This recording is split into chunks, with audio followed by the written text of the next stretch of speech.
বলেছেন তাদেরকে কমেন্টে দেখতে চাই। আচ্ছা, সবাই হচ্ছে আবার একটু ক্লাসে জয়েন হন। আমাদের ক্লাসটাতে একটু সমস্যা হয়েছে, কষ্ট করে সবাই আবার একটু ক্লাসে জয়েন হয়ে যান, ঠিক আছে?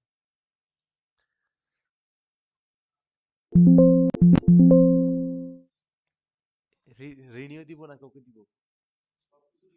এই যে, না ক্রস আসে নাই তো।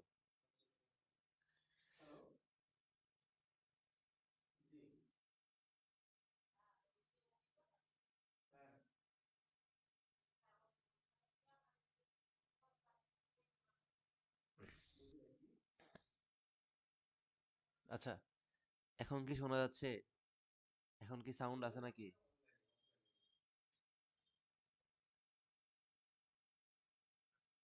আ এখন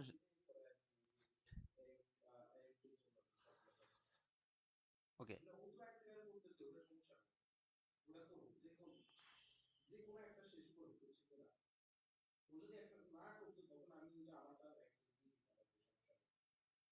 ওকে, আচ্ছা। উম সবাই একটু জয়েন হয়ে যান, ঠিক আছে? আবার জয়েন হন।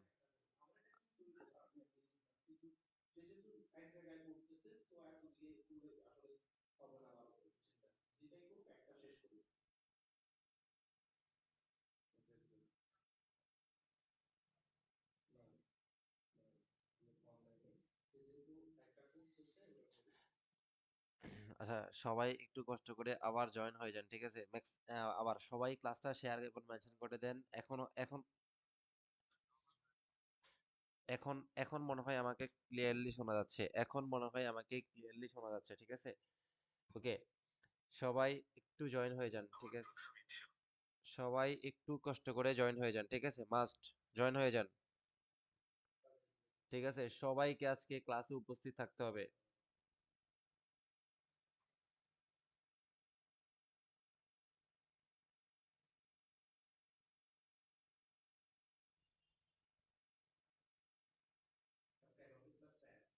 হুম, টিএসবিতে টাকা পাঠাতে বলেন।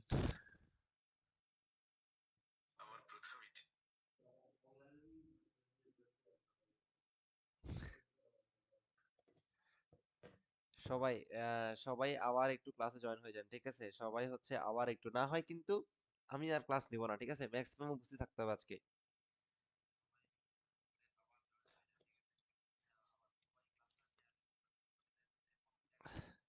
ভাই, এটা কাজ করতেছে না কেন? না,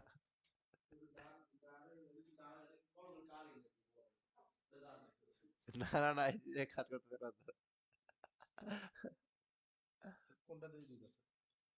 না, না, না, এমনিতে এই যে এটা ইয়ে যাচ্ছে না। এই যে পেনটা কাজ করতেছে না তো। আমি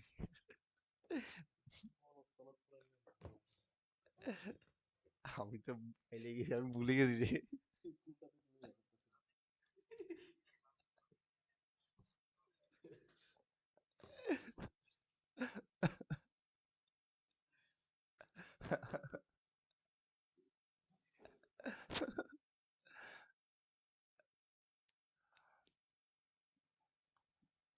আচ্ছা, সবাই ক্লাসে জয়েন হন, ঠিক আছে?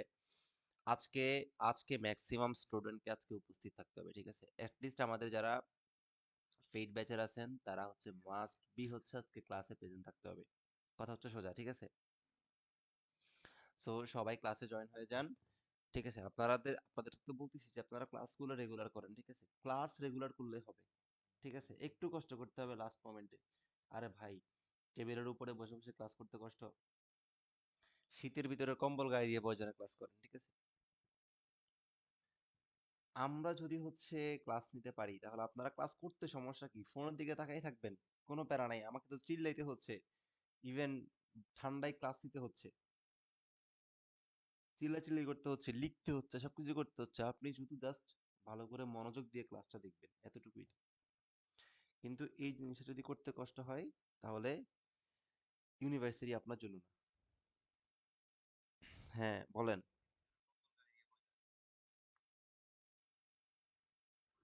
হ্যাঁ, সাব্বির হাসান বলেন।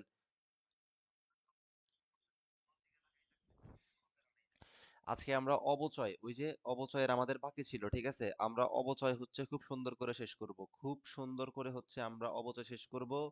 যা পড়াবো অবচয় অতটুকুই পড়াশোনা করবেন। অবচয় এর বাহিরে পড়াশোনা করার কোনো প্রয়োজন নাই। বুঝা গেল? অর্থাৎ অবচয় আমি ঠিক যতটুকু পড়াবো অতটুকু পড়াশোনা করবেন। এর বাহিরে বেশি পাকনামি করা যাবে না। বুঝা গেল? পাকনামি করা যাবে না।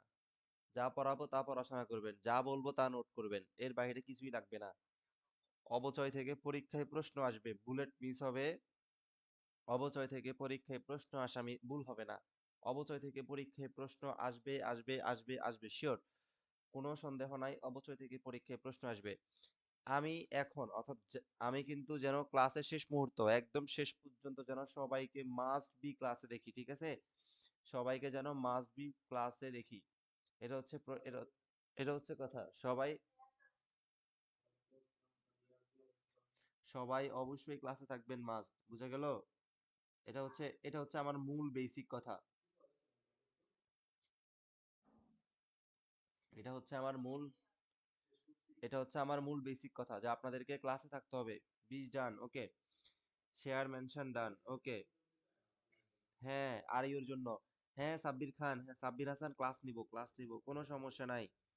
ক্লাস নিব, সাব্বির হাসান ক্লাস নিব, সমস্যা নাই। আজকে ক্লাসটা শেষ করার পরে অর্থাৎ আজকের ক্লাসটা শেষ করার পরবর্তীতে হচ্ছে মানে আপনাদের অবচয় শেষ করার পরে আপনাদের প্রায় বেসিক শেষ হয়ে যাবে। অবচয়ের পরে আপনাদের প্রায় বেসিক শেষ হয়ে যাবে।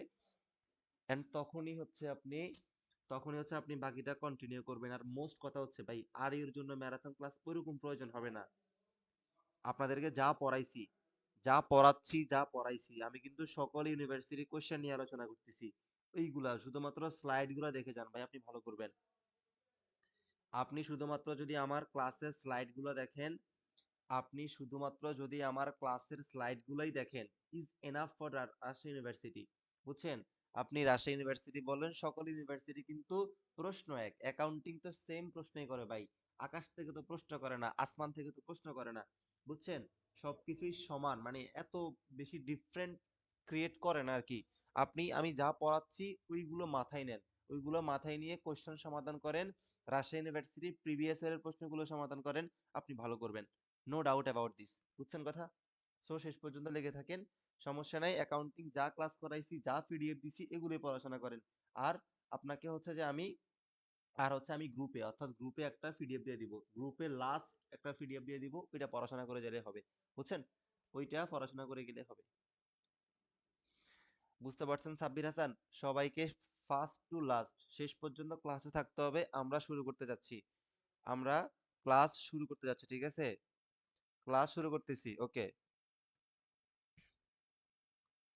আচ্ছা, আমরা সবাই খাতা কলম নিয়ে বসেন। খুব মনোযোগ দিয়ে হচ্ছে সবাই ক্লাস দেখতে হবে। ঠিক আছে? আজকে আমরা পড়বো হচ্ছে দৃশ্যমান সম্পদের কি বললাম? আজকে আমরা পড়বো হচ্ছে দৃশ্যমান সম্পদের হিসাব রক্ষণ, আই মিন অবচয়। বুঝা গেল? অবচয়ের নাম কি? এই অবচয় চ্যাপ্টারটার নাম হচ্ছে দৃশ্যমান সম্পদের হিসাব রক্ষণ। দৃশ্যমান সম্পদের হিসাব রক্ষণ।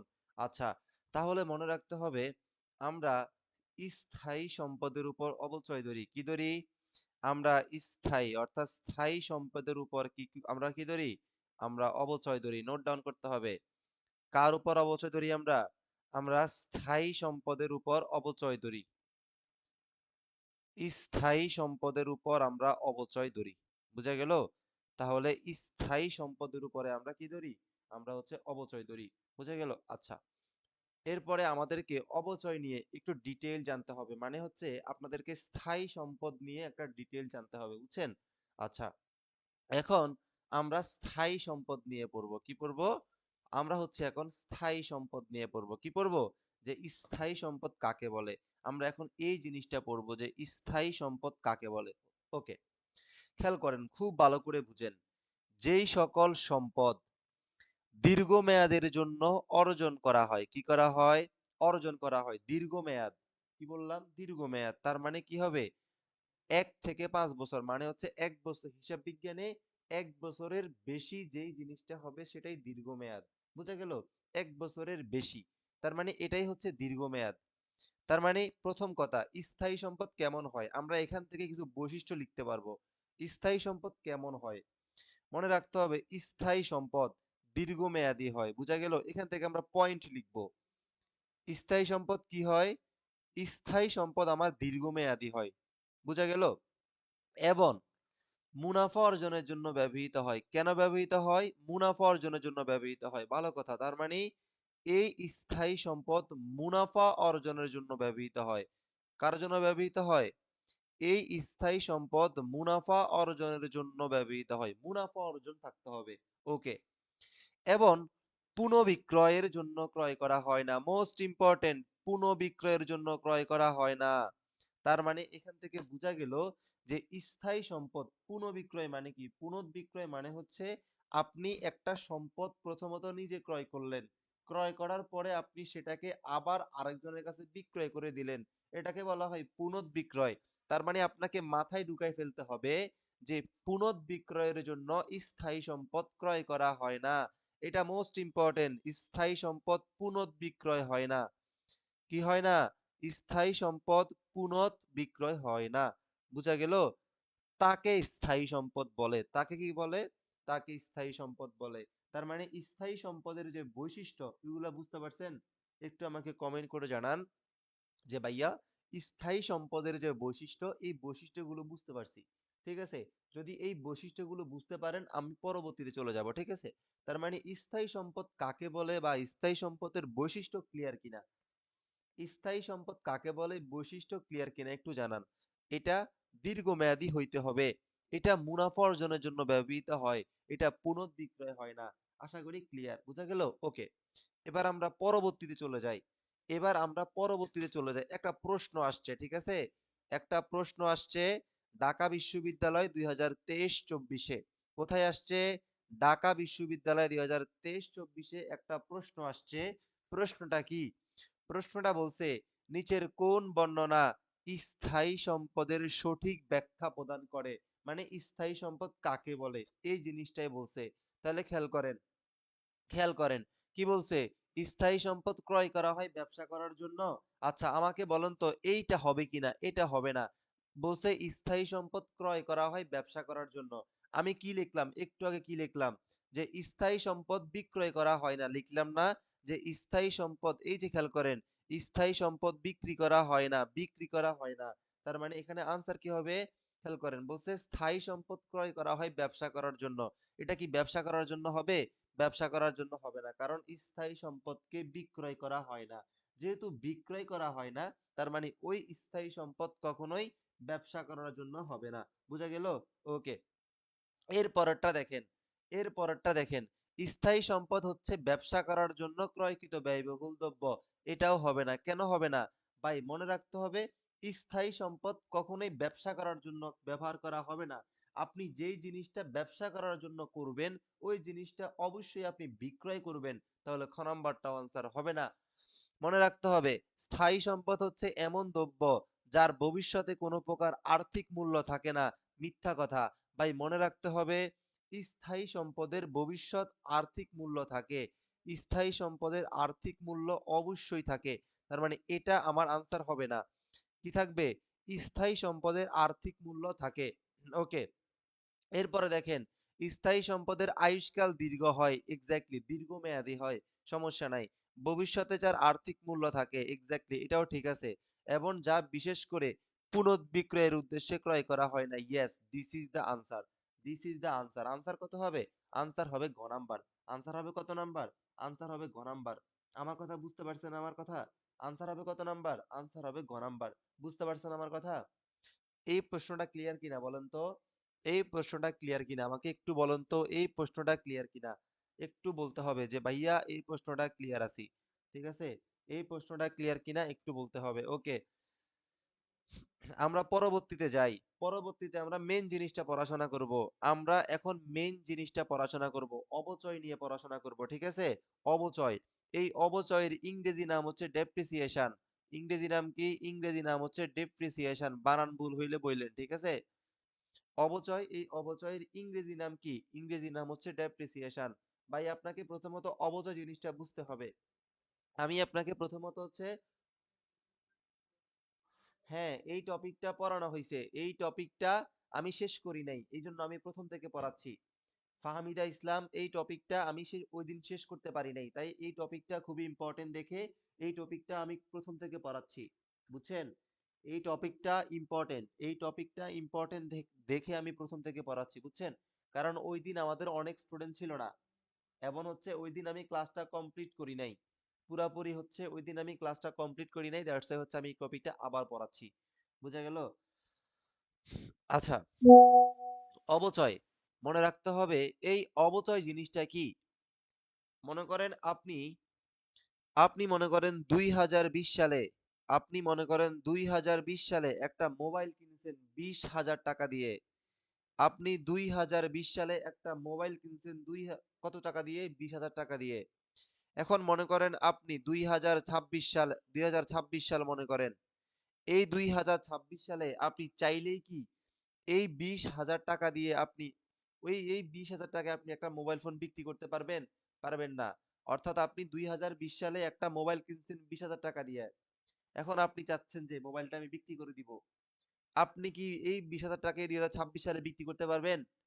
আপনি এই 2026 সালে 20,000 টাকা বিক্রি করতে পারবেন না। আপনার কি হয়ে যাবে? ওই পণ্যের দাম কমে যাবে। মনে করেন আপনি বিক্রি করলেন 10,000 টাকা 2026 সালে এসে। তাহলে আপনি কত টাকা কম বিক্রি করলেন? আপনি 10,000 টাকা কম বিক্রি করলেন। আপনি 10,000 টাকা কম বিক্রি করলেন। এই যে 10,000 টাকা আপনি কম বিক্রি করলেন, এই জিনিসটাকেই মূলত বলা হয় অবচয়। এই জিনিসটাকেই মূলত বলা হয় অবচয়। আমার কথা বুঝতে পারছেন অবচয় কাকে বলে? অবচয় কাকে বলে বুঝছেন? আপনি 2020 সালে একটা প্রোডাক্ট কিনলেন 20,000 টাকা দিয়ে। 2026 সালে এটাকে 10,000-এ বিক্রি করলেন। লস কত? 10,000 টাকা। দিস ইজ ডেপ্রিসিয়েশন অথবা অবচয়। বোঝা গেল আমার কথা? অবচয়। তাহলে মনে রাখতে হবে এই অবচয়টা হচ্ছে একটা ব্যয়। অবচয় কি? এই অবচয়টা হচ্ছে ব্যয়। এই 10,000 টাকা আপনার ব্যয় না? ব্যয়। তার মানে আমরা বলতে পারি এই অবচয়টা হচ্ছে একটা ব্যয়। অবচয় কি? অবচয় হচ্ছে একটা ব্যয়। ওকে। তাহলে অবচয় এটা কি?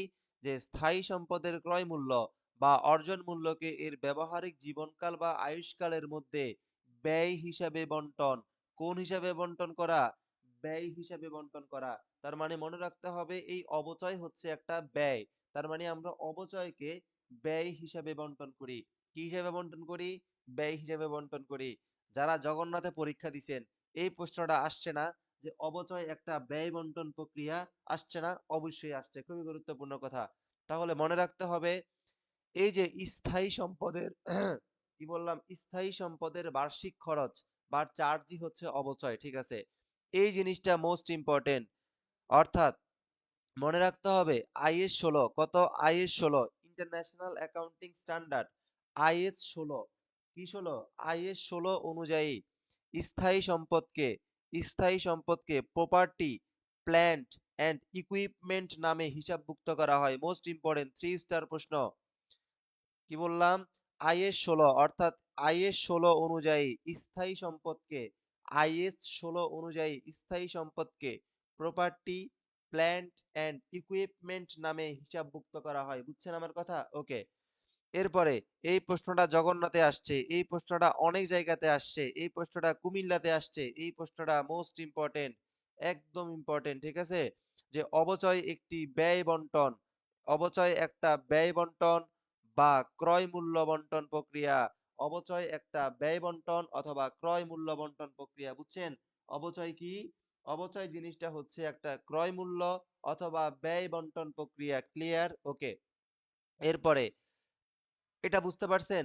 এটা যদি বুঝতে পারেন, এরপরে আপনাদেরকে একটা জিনিস পড়াবো। এরপরে একটা জিনিস পড়াবো। সবাই নোট করতে হবে, ঠিক আছে?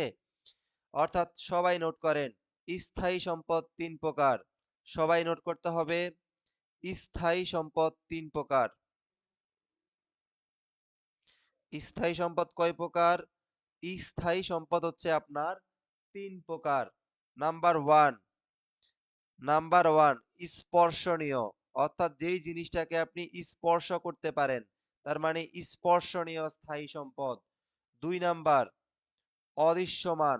২ নাম্বার কি? ২ নাম্বার হচ্ছে অদৃশ্যমান স্থায়ী সম্পদ। নাম্বার কি? 3 নাম্বার হচ্ছে প্রাকৃতিক সম্পদ। এই ৩টা জিনিসকে আমরা বলবো স্থায়ী সম্পদ। বোঝা গেল? তাহলে স্থায়ী সম্পদ কয় প্রকার? স্থায়ী সম্পদ ৩ প্রকার। একটা স্পর্শনীয় স্থায়ী সম্পদ, আরেকটা অদৃশ্যমান স্থায়ী সম্পদ, আরেকটা প্রাকৃতিক স্থায়ী সম্পদ। স্থায়ী সম্পদ অর্থাৎ স্পর্শনীয় গুলা কি? মানে যেই জিনিসগুলোকে আপনি স্পর্শ করতে পারেন। যেমন আপনি একটা আসবাবপত্র, এটাকে আপনি স্পর্শ করতে পারেন। তার মানে এই আসবাবপত্রটা হচ্ছে একটা স্পর্শনীয় স্থায়ী সম্পদ। মনে রাখতে হবে স্পর্শনীয় স্থায়ী সম্পদের স্পর্শনীয় স্থায়ী সম্পদের ব্যয় বন্টনকে অবচয় বলে। কি বলে? অবচয়। তার মানে মনে রাখতে হবে স্পর্শনীয় স্থায়ী সম্পদের ব্যয় বন্টনকে অবচয় বলে। এরপরে অদৃশ্যমান সম্পদের ব্যয় বন্টনকে অবলোপন বলে। অদৃশ্যমান সম্পদের ব্যয় বন্টনকে অবলোপন বলে। কি বলে? অবলোপন বলে। বুঝা গেল? এরপরে প্রাকৃতিক সম্পদের ব্যয় বন্টনকে শূন্যীকরণ বলে। কি বলে? শূন্যীকরণ অথবা নিঃশেষকরণ বলে। শূন্যীকরণ অথবা নিঃশেষকরণ বলে। আমার কথা ক্লিয়ার হইছেন? আমার কথা বুঝতে পারছেন আপনি? যে স্থায়ী সম্পদ ৩ প্রকার: স্পর্শনীয়, অস্পর্শনীয়, প্রাকৃতিক। স্পর্শনীয় সম্পদের ব্যয় বন্টনকে বলা হয় অবচয় এবং অস্পর্শনীয় সম্পদের ব্যয় বন্টনকে বলা হয় অবলোপন। প্রাকৃতিক সম্পদের ব্যয় বন্টনকে বলা হয় শূন্যীকরণ অথবা নিঃশেষকরণ। এখানে আমি খুব সুন্দর করে লিখে দিছি, বাসায় পড়ে নিবেন। এখানে আমি খুব সুন্দর করে লিখে দিছি, বাসায় পড়াশোনা করে নিবেন। ঠিক আছে? নোট করে দিছি, লিখেও দিছি। এরপরে মনে রাখতে হবে অবচয় একটা অনগদ লেনদেন, একটা অদৃশ্যমান লেনদেন এবং একটা আন্ত লেনদেন। তিনোটাই মনে রাখবেন যে অবচয় একটা অনগদ লেনদেন, একটা অদৃশ্যমান লেনদেন, একটা আন্ত লেনদেন। তিনোটাই আপনাকে মনে রাখতে হবে যে অবচয় একটা অনগদ লেনদেন, একটা অদৃশ্যমান লেনদেন, একটা আন্ত লেনদেন। তিনোটাই আপনাকে মনে রাখতে হবে। বোঝা গেল? আন্ত মানে কি? পড়াইছিলাম না? আন্ত মানে প্রতিষ্ঠানের ভিতরে হয়। বুঝছেন? তাহলে আশা করি ক্লিয়ার হইছেন। ওকে। এখন প্রশ্ন হচ্ছে ভাইয়া, যদি পরীক্ষায় প্রশ্ন আসে অবচয় দার্যের উদ্দেশ্য কি? যদি পরীক্ষায় প্রশ্ন আসে যে অবচয় দার্যের উদ্দেশ্য কি? আপনাকে এই ৩টা জিনিস মনে রাখতে হবে যে আমরা কেন এক্সাক্টলি অবচয় ধার্য করি? অবচয় ধার্য মানে কি? ধরা। মানে আপনি কেন অবচয়টা ধরেন? মনে রাখতে হবে স্থায়ী সম্পদের অর্জন মূল্য অথবা ক্রয় মূল্যকে বন্টন করার জন্য। একটা স্থায়ী সম্পদের অর্জন মূল্য অথবা ক্রয় মূল্য বন্টন করার জন্য আপনি অবচয় ধার্য করেন। ওকে? এরপরে মনে রাখতে হবে অবচয় ধার্যের মাধ্যমে একটা প্রতিষ্ঠানের প্রকৃত লাভ ক্ষতি, একটা প্রতিষ্ঠানের প্রকৃত লাভ ক্ষতি বা আর্থিক ফলাফল নির্ণয়। এই প্রশ্নটা রাবিতে আসছে, গতবার রাবিতে আসছে, রাবিতে আসছে যে অবচয় দার্যের উদ্দেশ্য কি? অবচয় দার্যের উদ্দেশ্য হচ্ছে প্রকৃত লাভ ক্ষতি অথবা আর্থিক ফলাফল নির্ণয়। মানে আপনি আর্থিক ফলাফল নির্ণয় করতে পারবেন। কোথায় আসছে? রাজশাহী ইউনিভার্সিটিতে আসছে যে আর্থিক ফলাফল নির্ণয়। ওকে। এরপরে প্রকৃত প্রকৃত আর্থিক অবস্থা নির্ণয় অবচয় দার্যের উদ্দেশ্য। অবচয় দার্যের উদ্দেশ্য হচ্ছে প্রকৃত আর্থিক অবস্থা নির্ণয়। এই ৩টা জিনিস কি ক্লিয়ার হইছেন? যে কেন আমরা অবচয় ধার্য করব? বুঝতে পারছেন আমার কথা? এই জন্য মূলত হচ্ছে আমরা অবচয়টাকে ধার্য করব। বুঝছেন কথা? ওকে, ভেরি গুড। তাহলে এই জিনিসটা আপনাকে বুঝতে হবে ভালো করে যে আমরা কেন এক্সাক্টলি অবচয় ধার্য করি। বুঝছেন? আচ্ছা, এরপরে মনে রাখতে হবে এই জিনিসটা পরীক্ষায় প্রশ্ন আসে যে অবচয় যখন তুমি ধার্য করবা কোন জিনিসটা বিবেচিত হবে না, কোন জিনিসটা বিবেচিত হবে না, কোন জিনিসটা বিবেচিত হবে। Mind it. আপনার পরীক্ষায় প্রশ্ন আসবে ভাই আমি এই যা পড়াচ্ছি সবগুলো জিনিসই কিন্তু গুরুত্বপূর্ণ প্রশ্ন আসবে। সো কথাগুলো একটু ক্লিয়ারলি নিতে হবে, ঠিক আছে? যদি পরীক্ষায় প্রশ্ন আসে যে অবচয় দার্যের ক্ষেত্রে কোন জিনিসগুলো বিবেচিত হয়, কোন জিনিসগুলো বিবেচিত হয় না, এই জিনিসগুলো আপনাকে পড়াচ্ছি। মনে রাখতে হবে যেই জিনিসগুলো বিবেচিত হয় একটা সম্পত্তির অর্জন মূল্য বা একটা সম্পত্তির অর্জন মূল্য এটা অবশ্যই বিবেচনা করা হয়। এর আরেকটি নাম হচ্ছে ক্রয় মূল্য, এটা অবশ্যই বিবেচনা করা হয়। বুঝছেন? এরপরে আনুমানিক আয়ুষ্কাল অথবা জীবনকাল, ভাই অবশ্যই কি থাকবে? আনুমানিক একটা আয়ুষ্কাল অথবা জীবনকাল আপনি যখন অবচয় নিয়ে কাজ করবেন আপনার লাগবে। বুঝা গেল? এরপরে মনে রাখতে হবে সম্পদের ভগ্নাবশেষ মূল্য। এই জিনিসটা আপনি যখন অবচয়ের ম্যাথ করবেন আপনার লাগবে। এরপরে এই ভগ্নাবশেষ মূল্যের আরেকটি নাম হচ্ছে নিঃশেষ মূল্য। কি নাম? নিঃশেষ মূল্য। এই নিঃশেষ মূল্যটাও যখন আপনি ম্যাথ করবেন আপনার লাগবে। তাহলে এই ৩ টা জিনিস কি বুঝা গেল? যে অবচয় যখন আপনি ধার্য করবেন আপনার কোন জিনিসটা লাগবে? আপনার ৩ টা জিনিস লাগবে। একটা হচ্ছে সম্পত্তির অর্জন মূল্য অথবা ক্রয় মূল্য। একটা হচ্ছে আনুমানিক আয়ুষ্কাল অথবা জীবনকাল। আরেকটা হচ্ছে সম্পদের ভগ্নাবশেষ মূল্য অথবা নিঃশেষ মূল্য। এই ৩ টা জিনিস আপনার অবচয়ের ক্ষেত্রে লাগবে। এই জিনিসটা মোস্ট ইম্পোর্টেন্ট, ১০০% ইম্পোর্টেন্ট। ঠিক আছে? যে অবচয় দার্যের ক্ষেত্রে কোন জিনিসটা বিবেচিত হয় না, মনে রাখতে হবে সম্পদের বর্তমান মানে বর্তমান বাজার মূল্য, বর্তমান বাজার মূল্য বিবেচিত হয় না। একটা সম্পদের বর্তমান বাজার মূল্য বিবেচিত হয় না। বর্তমান, বর্তমান বাজার মূল্য বিবেচিত হয় না। এরপরে মনে রাখতে হবে মুদ্রাস্ফীতি, মুদ্রাস্ফীতি গত ক্লাসে পড়াইছিলাম। মুদ্রাস্ফীতি বিবেচিত হয় না। মুদ্রা সংকোচন, মুদ্রাস্ফীতি, মুদ্রা সংকোচন বিবেচিত হয় না। আয়কর হার, এই আয়কর হারও বিবেচিত হয় না। এই ৩ টা জিনিস আপনি যখন অবচয় ধার্য করবেন আপনার লাগবে না। বিবেচিত হয় না মানে কি? যে তোকে আমার প্রয়োজন নাই, তুই যা। তোকে আমার লাগবে না। বুঝছেন? তাহলে বর্তমান বাজার মূল্য লাগবে না, মুদ্রাস্ফীতি লাগবে না, মুদ্রা সংকোচন লাগবে না এবং আয়করের হার, এই আয়করের হার আপনার লাগবে না। আমার কথা কি বুঝছেন?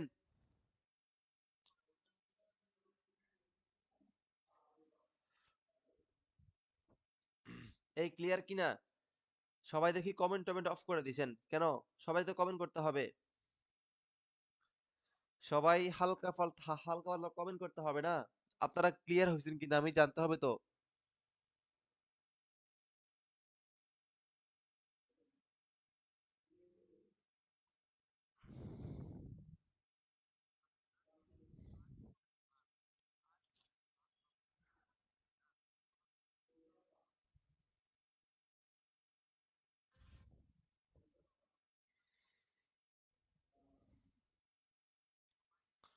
ওকে, একটু কমেন্ট-টমেন্ট করতে হবে, ঠিক আছে? মাঝে মধ্যে কমেন্ট-টমেন্ট তো করতে হবে, ঠিক আছে? ক্লাসে সবাই প্রেজেন্ট থাকতে হবে। ক্লাসে সবাই কই? ওকে, আচ্ছা। এরপরে মনে রাখতে হবে ভাই ভূমি। ভূমি একটা কি বলেন তো? ভূমি হচ্ছে ভূমি হচ্ছে কি বলেন তো? ভূমি হচ্ছে একটা স্থায়ী সম্পদ। ভূমি কি? আমরা জানি ভূমি হচ্ছে একটা স্থায়ী সম্পদ। ঠিক আছে? অনেকবার প্রশ্ন আসছে, ইম্পোর্টেন্ট, অনেকবার প্রশ্ন আসছে যে ভূমি হচ্ছে একটা স্থায়ী সম্পদ। মনে রাখতে হবে এই ভূমির উপর কোনো অবচয় ধরা হয় না। ভূমির উপর কোনো অবচয় ধরা হয় না। তার মানে এখান থেকে নোট করেন, ভূমির উপর অবচয় ধরা যায় না। ভূমির কি হয় না? ভূমির অবচয় হয় না। ঠিক আছে? এটা আপনাকে মনে রাখতে হবে যে আমার ভূমির কি হবে না? আমার ভূমির কোনো অবচয় হবে না। বুঝা গেল? ভূমির কোনো কি হবে না? ভূমির কোনো অবচয় হবে না। বুঝা গেল? তাহলে ভূমির কোনো অবচয় হয় না। মনে রাখতে হবে কিন্তু ভূমি উন্নয়ন ব্যয়। আচ্ছা, প্রশ্ন যে ভূমির কেন অবচয় ধরা হয় না? ভাই, ভূমি কখনো ক্ষয় হয় না।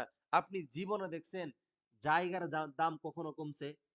আপনি আপনি দেখবেন কি আপনি ২০১০ সালে ২০১০ সালে যখন একটা ১ ডিসিম জমির দাম যখন ছিল ১০,০০০ টাকা, আপনি দেখবেন ২০২৬ সালে ওই জায়গার সেম দাম দেখবেন এখন ১,০০,০০০ টাকা। ১,০০,০০০ টাকা। এজন্য বুঝছেন ভূমি মানে ভূমির কখনো দাম কমে? ভূমির কখনো দাম কমে না। ভূমির দাম সবসময় বাড়ে। ২০১০ সালে ছিল ১,১০,০০০ টাকা। এখন হইছে ১,০০,০০০ টাকা। ওই সেম জায়গা ১,০০,০০০ টাকা দিয়ে বিক্রি করতেছে। তার মানে কি দাম কমতেছে? দাম কমতেছে না। দাম বাড়তেছে। আর দাম বাড়ায় আমরা জানি কি অবচয় মানে কি? দাম কমবে। কিন্তু এখানে দাম বাড়তেছে। দ্যাটস ওয়াই ভূমির কোনো অবচয় হয় না।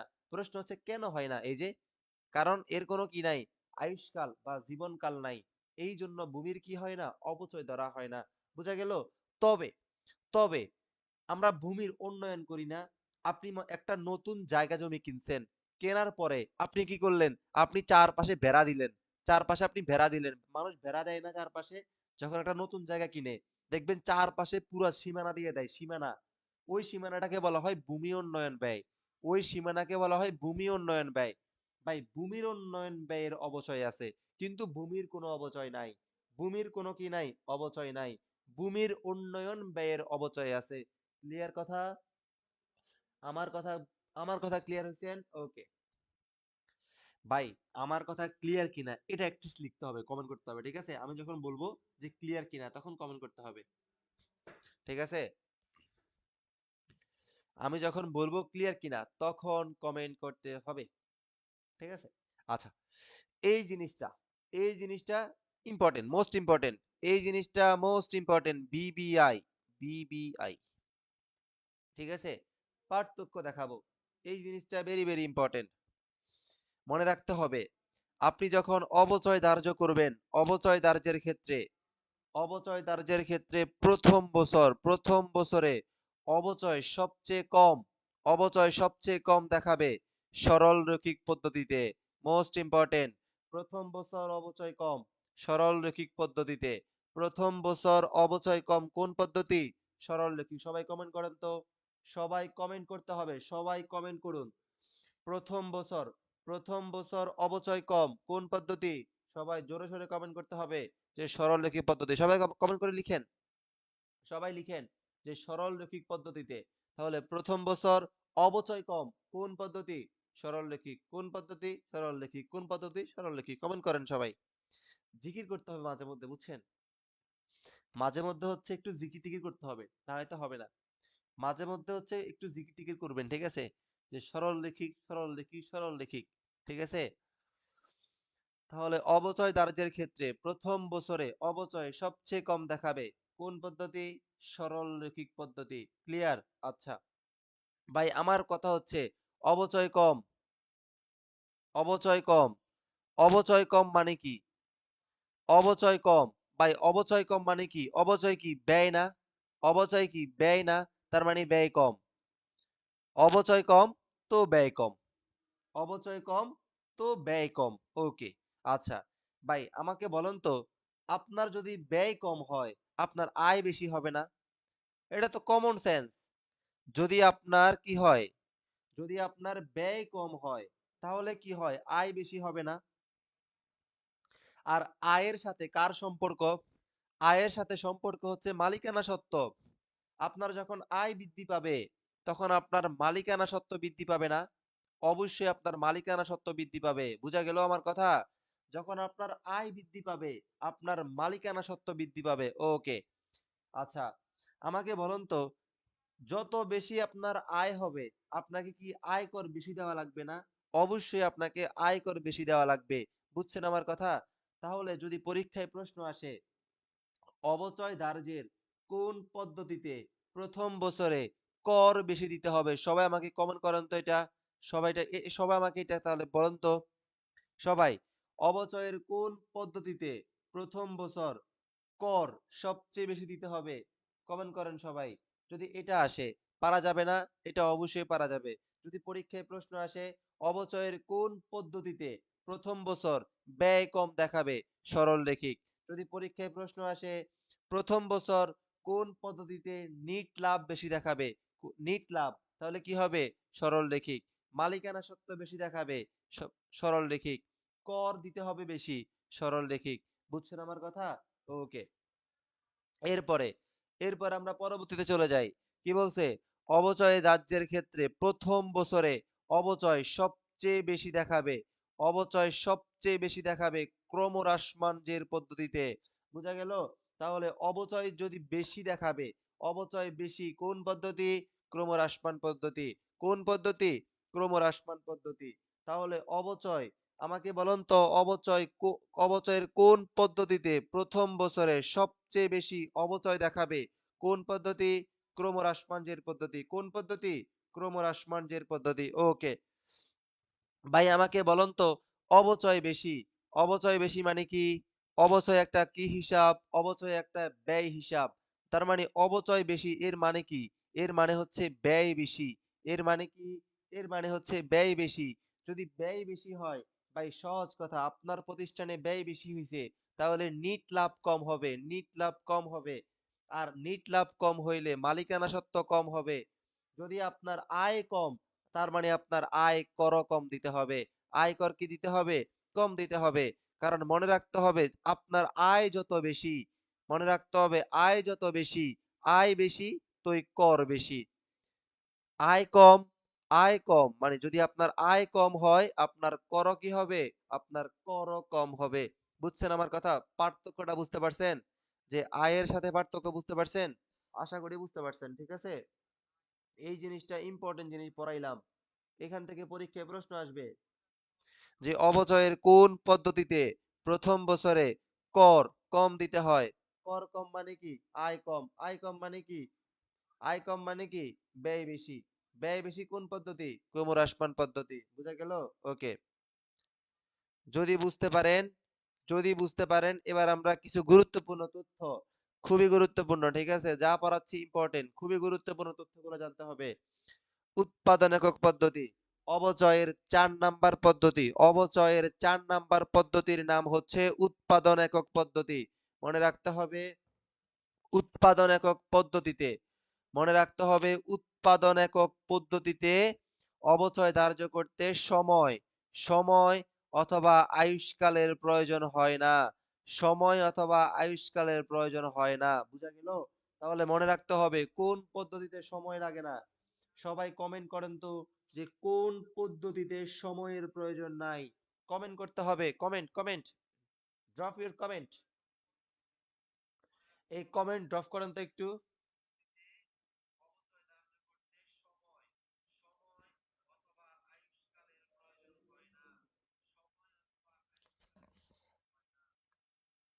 সবাই কমেন্ট করতে হবে যে উৎপাদন একক পদ্ধতি কোন পদ্ধতি? উৎপাদন একক পদ্ধতিতে অবচয় ধার্য করলে আপনার সময় অথবা আয়ুষ্কালের প্রয়োজন হয় না। ওকে। এরপরে মনে রাখতে হবে ক্রমহ্রাসমান জের পদ্ধতি কোন পদ্ধতি? ক্রমহ্রাসমান। ক্রমহ্রাসমান জের পদ্ধতিতে অবচয়ের হার বাধ্যতামূলক। ক্রমহ্রাসমান জের পদ্ধতিতে অবচয়ের হার বাধ্যতামূলক। বাধ্যতামূলক। কি বললাম? বাধ্যতামূলক। অর্থাৎ মনে রাখতে হবে ক্রমহ্রাসমান পদ্ধতি। কোন পদ্ধতি? ক্রমহ্রাসমান। তার মানে ক্রমহ্রাসমান পদ্ধতিতে অবচয়ের হার থাকা বাধ্যতামূলক। অবচয়ের হার থাকা বাধ্যতামূলক। কোন পদ্ধতি? ক্রমহ্রাসমান। তার মানে ক্রমহ্রাসমানে কি লাগবে? এটা আমাদের ম্যাথ করতে লাগবে। ম্যাথ করতে লাগবে। ম্যাথ। আপনি যখন ম্যাথ করবেন লাগবে। তার মানে ক্রমহ্রাসমানে আপনার অবশ্যই কি লাগবে? অবশ্যই হচ্ছে আপনার অবচয়ের হার লাগবে, পার্সেন্টেজ লাগবে, অবচয়ের হার। কোন পদ্ধতি? ক্রমহ্রাসমান পদ্ধতি। আরো একটা ইম্পর্টেন্ট জিনিস, ক্রমহ্রাসমান পদ্ধতিতে ভগ্নাবশেষ মূল্য বিবেচনা করা হয় না। মোস্ট ইম্পর্টেন্ট যে ক্রমহ্রাসমান পদ্ধতিতে ভগ্নাবশেষ মূল্য বিবেচনা করা হয় না। ক্রমহ্রাসমান পদ্ধতিতে ভগ্নাবশেষ মূল্য, কোন মূল্য? ভগ্নাবশেষ মূল্য। ক্রমহ্রাসমান পদ্ধতিতে ভগ্নাবশেষ মূল্য বিবেচনা করা হয় না। ভগ্নাবশেষ মূল্য বিবেচনা করা হয় না। I hope clear. I hope clear. এবার যদি আপনি ক্লিয়ার হন, এবার যদি আপনি ক্লিয়ার হন, ঠিক আছে?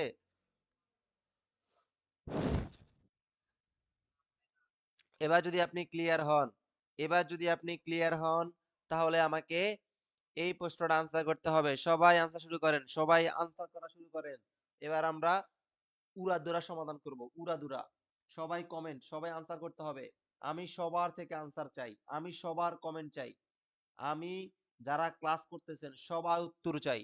আমি সব পড়াই দিছি। এখন শুধু আপনারা কি করবেন? খেলাধুলা করবেন। ঠিক আছে? মানে হচ্ছে এখন শুধু মাঠে খেলবেন। আমি আপনাদেরকে প্র্যাকটিস করাই দিছি, মানে শিখাই দিছি। এখন আপনার কাজ কি? মাঠে খেলাধুলা করা, বুঝছেন? মাঠে খেলাধুলা করা কাজ আপনার। এখন আপনার কাজ হচ্ছে আপনি শুধু মাঠে খেলাধুলা করবেন। ঠিক আছে? সবাই, সবাই আনসার করতে হবে। সবাই আনসার করেন তো। সবাই একটু উড়াধুরা কমেন্ট করতে হবে। সবাই। একের ৪। আচ্ছা এই একরাম আপনি ৪ কই পেলেন? একের ঘ আমি এত সুন্দর করে ক, খ, গ, ঘ লিখে দিলাম। আপনি ৪ কই পান? আরেকজনের সুন্দর করে লিখতে হবে, ঠিক আছে?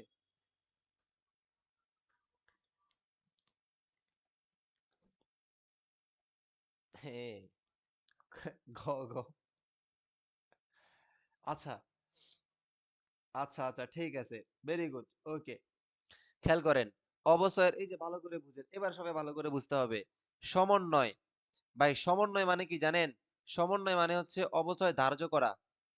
সমন্বয় মানে কি বলেন তো? সমন্বয় মানে হচ্ছে ধার্য। সমন্বয় মানে কি? সমন্বয় মানে হচ্ছে ধার্য। ওকে। এখন অবচয়ের জাবেদা কি বলেন তো?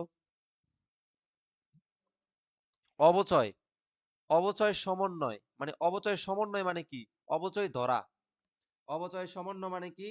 অবচয় সমন্বয় মানে হচ্ছে অবচয় ধরা। আচ্ছা, এর জাবেদা কি? এর জাবেদা হচ্ছে অবচয় হিসাব ডেবিট। এর জাবেদা কি বুঝতে হবে? এর জাবেদা হচ্ছে অবচয় হিসাব ডেবিট। আর পুঞ্জীবিত অবচয়, আর পুঞ্জীবিত অবচয়, পুঞ্জীবিত অবচয় হচ্ছে ক্রেডিট। অবচয় ডেবিট মানে কি? অবচয় ডেবিট মানে হচ্ছে ব্যয় বৃদ্ধি। অবচয় ডেবিট মানে কি? অবচয় ডেবিট মানে হচ্ছে অবচয় ডেবিট মানে হচ্ছে ব্যয় বৃদ্ধি। আর পুঞ্জীবিত অবচয়, এই সবাই কমেন্ট করেন। পুঞ্জীবিত অবচয় কোন হিসাব? না পারলে সবাইকে এমন মানে কি বলতাম? সবাই কমেন্ট করেন তো। এই পুঞ্জীবিত অবচয় কোন হিসাব? কমেন্ট। পুঞ্জীবিত অবচয় কোন হিসাব? না পারলে সবাইকে পিটানো হবে। বলেন তো আমাকে, পুঞ্জীবিত অবচয় কোন হিসাব? প্রথম ক্লাসে পড়াইছি। সবাই কমেন্ট করেন তো যে পুঞ্জীবিত অবচয় কোন হিসাব? সবাই, সবাই হচ্ছে কমেন্ট করতে হবে যে পুঞ্জীবিত অবচয় কোন হিসাব? সবাই কমেন্ট করতে হবে পুঞ্জীবিত অবচয় কোন হিসাব? বিপরীত সম্পদ। ইকরাম, আপনাকে একটা চকলেট দেওয়া হবে। সো ইকরাম, আপনি হচ্ছে আমার সাথে দেখা করেন, ঠিক আছে? চকলেটের জন্য আপনাকে চকলেট দেওয়া হবে মাস্ট। বিপরীত সম্পদ, এক্স্যাক্টলি। বিপরীত সম্পদ, বিপরীত সম্পদ। তাহলে কি বললাম? পুঞ্জীবিত অবচয়টা হচ্ছে একটা বিপরীত সম্পদ। তার মানে সম্পদ হ্রাস। তার মানে কি বললাম? তার মানে হচ্ছে সম্পদ হ্রাস। সম্পদ কি? সম্পদ হ্রাস। ঠিক আছে? এই তো রিভার্স অ্যাসেট, এক্স্যাক্টলি। বিপরীত সম্পদ, সবুজ মজুমদার, ভেরি গুড। ঠিক আছে? তার মানে সম্পদ হ্রাস। এটা হচ্ছে কখন? যখন আপনি অবচয়কে সমন্বয় করবেন। যখন আপনি অবচয়কে সমন্বয় করবেন। এখন কি বলছে? যে অবচয়ের জন্য সমন্বয় না করলে, যখন আপনি অবচয়ের জন্য সমন্বয় যখন আপনি অবচয়ের জন্য সমন্বয় না করাবেন, এক্স্যাক্টলি, আমাদের ভার্সিটির সামনে নবী মামার দোকানে আপনাকে চা খাওয়ানো হবে যদি আপনি ভার্সিটিতে চান্স পান। ঠিক আছে? দেখা হবে। ঠিক আছে? আচ্ছা, এখন কথা হচ্ছে আপনি যদি অবচয়ের জন্য সমন্বয় না করেন, তাহলে কি করতে হবে? সমন্বয় করলে ব্যয় বৃদ্ধি হয়। আর সমন্বয় না করলে কি হয়? ব্যয় কম হয়। আর কি হয়? সম্পদ হ্রাস হয় কখন? যখন অবচয় সমন্বয় করেন। আর যখন অবচয় সমন্বয় না করেন, সম্পদ কি? সম্পদ বৃদ্ধি। সম্পদ কি? বৃদ্ধি। তাহলে সম্পত্তি কম হবে? না, সম্পদ বেশি হবে। এটা আমার আনসার হবে না। মালিকানা সত্ত্ব কম? না, এটা আমার আনসার হবে না। নেট মুনাফা কম? এটা আমার আনসার হবে না। এক্স্যাক্টলি, ব্যয় বেশি। ব্যয় বেশি। কি হবে? কি হবে? ব্যয় কম। Sorry, sorry. কি হবে? ব্যয় কম। এই যে ব্যয় কম। এই যে ব্যয় কম। তাহলে আনসার হবে কি? ব্যয় কম। ব্যয় বেশি? না, ব্যয় বেশি হবে না। ব্যয় বেশি হবে না। ঠিক আছে? ব্যয় বেশি হবে না। বুঝছেন? ব্যয় বেশি হবে না। তাহলে আমার এই ১ নাম্বার প্রশ্ন ক্লিয়ার। অবচয় সমন্বয় করলে কি হবে? অবচয় সমন্বয় না করলে কি হবে? বুঝতে পারছেন? আপনি অবচয় ১ম সমন্বয় করবেন। সমন্বয় করলে ব্যয় বৃদ্ধি, সম্পদ হ্রাস। সমন্বয় না করলে ব্যয় কম, সম্পদ বৃদ্ধি। ক্লিয়ার? আপনাকে ২ টাই পড়ায় দিছি। যেটাই পরীক্ষা আসুক পারবেন আশা করি। ওকে। ২ নাম্বার, ২ নাম্বার। এই ২ নাম্বার আনসার করেন। ২ নাম্বার আনসার করেন। ২ নাম্বার আনসার করেন। ২ নাম্বার আনসার করেন।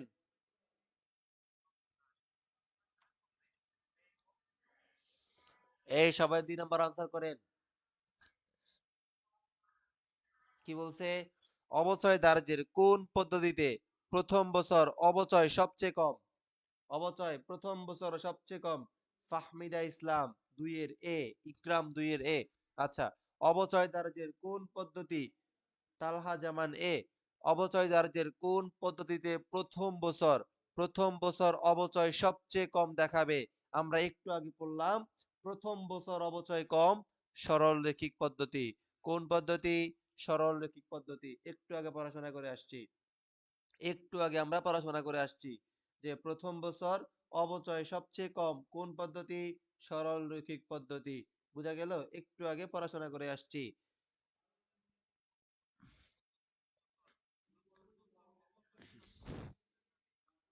সাবিকুন নাহার ২ এর এ, অথৈ বিশ্বাস ২ এর এ, সবুজ মজুমদার ২ এর এ, রুমা আক্তার ২ এর এ, সুমাইয়া ইসলাম ২ এর খ। এই সুমাইয়া ইসলাম ২ এর খ হবে আনসার। এই সুমাইয়া ইসলাম অবচয় কম। এই সুমাইয়া ইসলাম আপনাকে মাইর দেওয়া হবে। এই যে এই যে অবচয় কম। এই যে পড়াইছি না, এই যে একটু আগে পড়াইলাম না, এই যে অবচয় কম, অবচয় কম। এই প্রথম বছর অবচয় কম কোন পদ্ধতি? সরল রৈখিক, সরল রৈখিক। ঠিক আছে, পারা যাবে? ওকে, ৩ নাম্বার আনসার করেন। ৩ নাম্বার দেখি, ৩ নাম্বার কে পারে? ৩ নাম্বার অবচয়ের কোন পদ্ধতিতে প্রথম বছরগুলোতে নিট লাভ সর্বনিম্ন, নিট লাভ কম হবে? নিট লাভ কম কোন পদ্ধতি? প্রথম বছর নিট লাভ কম কোন পদ্ধতি? প্রথম বছর নিট লাভ কম কোন পদ্ধতি? আনসার।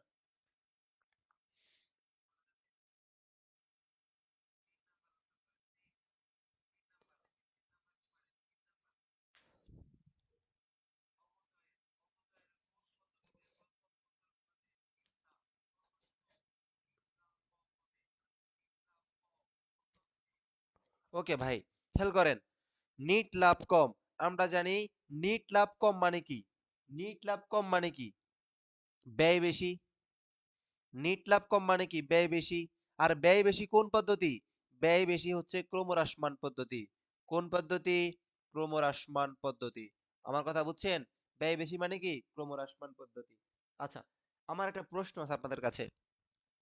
মনে করেন আপনাদের এই উমো নাম্বার অপশনে ছিল, উমো নাম্বার অপশনে ছিল দ্বিগুণ ক্রমহ্রাসমান পদ্ধতি। ভালো করে বুঝেন, দ্বিগুণ ক্রমহ্রাসমান পদ্ধতি অপশনে এটাও আছে, অপশনে এটাও আছে। তাহলে আনসার কোনটা হবে আমাকে বলেন তো? আনসারে একদম এই চারটা ঠিক আছে, কিন্তু আনসারে উমো নাম্বারে আছে দ্বিগুণ ক্রমহ্রাসমান পদ্ধতি। তাহলে আনসার কোনটা হবে বলেন তো? অর্থাৎ আমাকে বলেন তো, আপনার পরীক্ষায়, পরীক্ষার অপশনে ক্রমহ্রাসমানও আছে, পরীক্ষার অপশনে ক্রমহ্রাসমানও আছে, এবং পরীক্ষার অপশনে দ্বিগুণ ক্রমহ্রাসমান পদ্ধতিও আছে। তাহলে আনসার কোনটা হবে? একটু বুঝে শুনে আনসার করেন, একটু বুঝে শুনে আনসার করেন। পরীক্ষায় ক্রমহ্রাসমানও আছে, দ্বিগুণ ক্রমহ্রাসমানও আছে। তাহলে আনসার কোনটা হবে? একটু আমাকে আনসার করতে হবে। তাহলে উত্তর কোনটা নেবেন আপনি?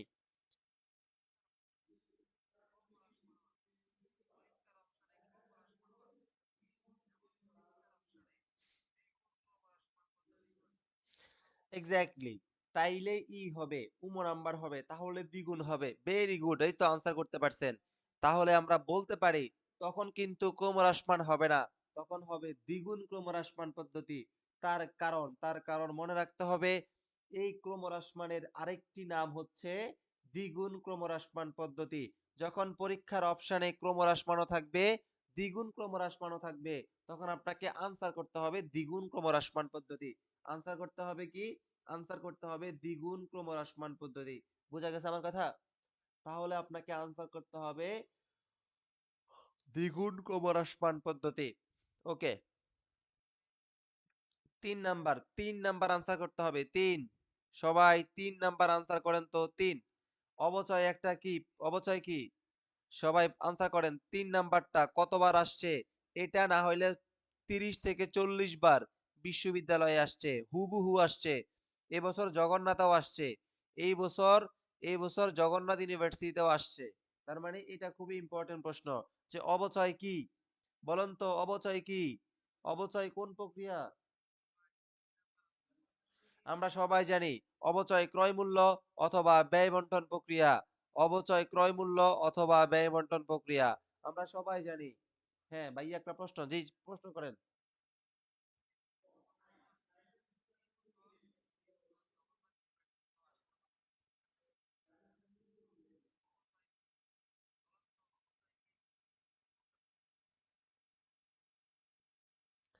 হ্যাঁ হ্যাঁ, রাবির জন্য প্রয়োজনে ম্যারাথন ক্লাস দিব, সমস্যা নাই। রাবির জন্য প্রয়োজনে ম্যারাথন ক্লাস দিব, কোনো সমস্যা নাই। বুঝছেন, নিব নিব। আচ্ছা, তাহলে মনে রাখতে হবে ভাই, আপনাদের জন্য যা ভালো তা করব তো, ঠিক আছে? এখন বারবার হচ্ছে একই প্রশ্ন করা মানে কি? আমি তো আপনার প্রশ্নটা দেখতেছি। আমি তো আপনার প্রশ্নটা, আপনি যখন প্রথমেই করছেন আমি দেখতেছি আপনার প্রশ্নটা। বারবার হচ্ছে সেম কোশ্চেন করাটা তো হচ্ছে একটু, কি বলতাম, একটু ইয়ে হইতে হবে আর কি। ঠিক আছে? ওকে, তাহলে অবচয় কি? অবচয়টা হচ্ছে একটা ব্যয়। অবচয় কি? আপনি বারবার সেম কমেন্ট করতেছেন কেন Sabbir Hasan? This is the manner. আমি দেখতেছি আমি দেখতেছি আপনি আমাকে একটা কোশ্চেন করতেছেন, আমি দেখতেছি আপনার কোশ্চেনটা। তার মানে হচ্ছে আমি অবশ্যই চিন্তা করব, মানে হচ্ছে আপনাদের জন্য বললাম না, এই যে এটা রাবিতে আসছে না, এই যে রাবিতে আসছে না, এই রাবি 20-21 আসছে না, এটা রাবিতে আরো অনেকবার আসছে। বললাম যে নিব ভাই, বললাম যে ক্লাস নিব, সমস্যা নাই। ক্লাস নিব, প্রয়োজনে ক্লাস নিব। আমি প্রয়োজনে সারা রাত ক্লাস নিব, আপনারা থাকলে সারা রাত ক্লাস নিব। ক্লাস নিব তো। বারবার সেম কমেন্ট করতেছেন। তো এইগুলা তো হচ্ছে যে, এখানে তো হচ্ছে ক্লাসে মনোযোগ নষ্ট হয়, বুঝছেন? আমি বললাম তো আপনার জন্য, যদি আপনারা ক্লাস করেন সারা রাত ক্লাস নিব। সব রেডি করতেছি, সব রেডি হয়ে গেছে আপনাদের। ও, শুধু অপেক্ষা করেন, সব রেডি হয়ে গেছে। শুধু একটু অপেক্ষা করতে হবে, ঠিক আছে? ওকে, এই আনসার করেন সবাই, সবাই আনসার করেন। অবচয় দার্যের কোন পদ্ধতি সময়ের উপর নির্ভর করে না? আনসার করেন। সময় কোনটা? কোনটা সময় লাগে না বলেন? অবচয়ের কোন পদ্ধতি সময় লাগে না? সময় বলেন তো, সময় একটু আগে পড়ে আসছি না যে অবচয়ের কোন পদ্ধতি সময়ের উপর নির্ভর করে না? আনসার করেন সবাই। কোনটা? 5-এর ডি নাম্বার। আচ্ছা ঠিক আছে, উৎপাদন একক পদ্ধতি কোন পদ্ধতি? উৎপাদন একক পদ্ধতি আমরা পড়ে আসছি না একটু আগে, যে উৎপাদন একক পদ্ধতি, অর্থাৎ উৎপাদন একক পদ্ধতিতে কি লাগে না? সময় লাগে না, সময় লাগে না। ওকে, ওকে, আনসার করেন এটা। জাহাঙ্গীরনগর আসছে, জাহাঙ্গীরনগরে আসছে, আনসার করেন। অবচয় নিরূপণে কোনটাতে ভগ্নাবশেষ মূল্য বিবেচনা করা হয় না? আনসার করতে হবে। আনসার করেন, আনসার করতে হবে। ঠিক আছে, আনসার করতে হবে যে অবচয় নিরূপণে ভগ্নাবশেষ মূল্য বিবেচনা করা হয় না নিচের কোন পদ্ধতিতে? অর্থাৎ কোন পদ্ধতিতে ভগ্নাবশেষ মূল্য বিবেচনা করা হয় না?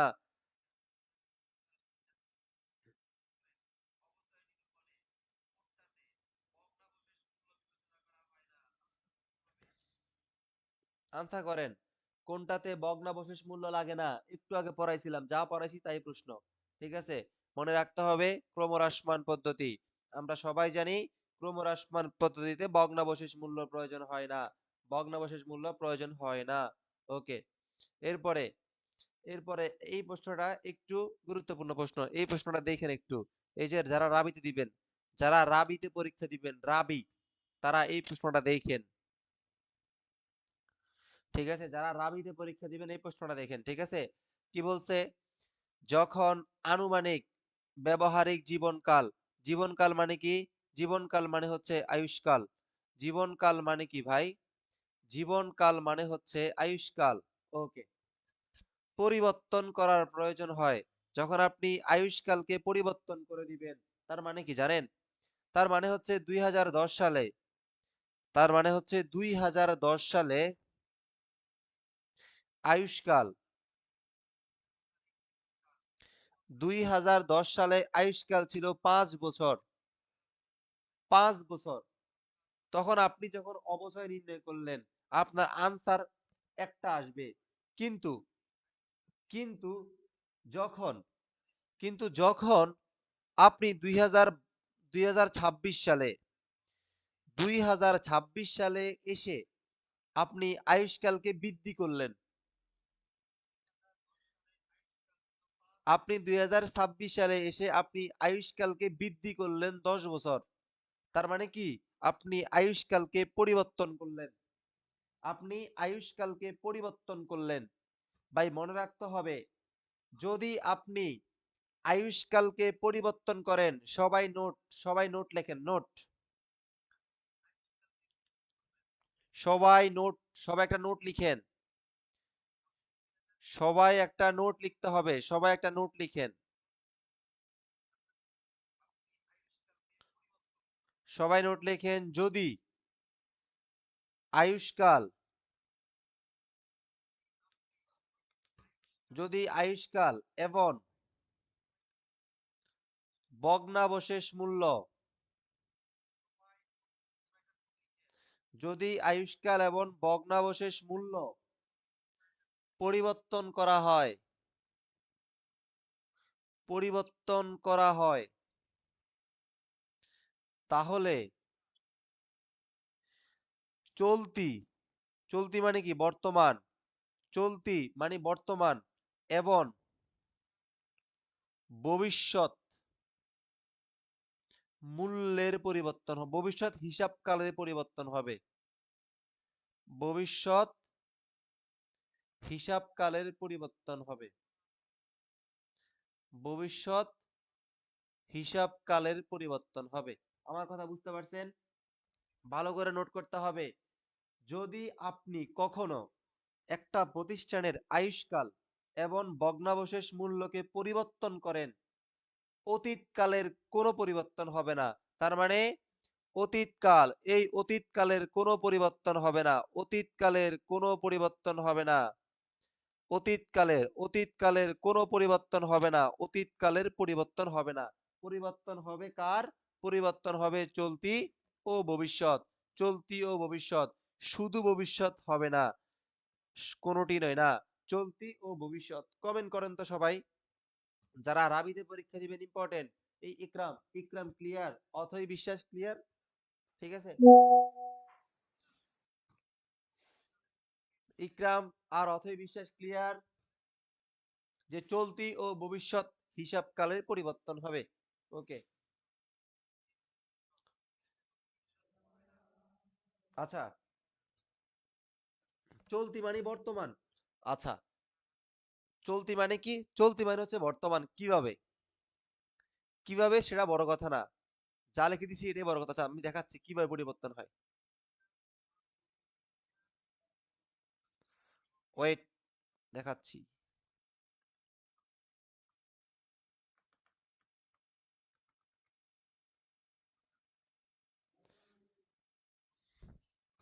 আচ্ছা, মনে করেন আপনি 2010 সালে, ওই যে আয়ুষ্কাল ছিল 5 বছর, যদি আপনি অবচয় ধার্য করেন,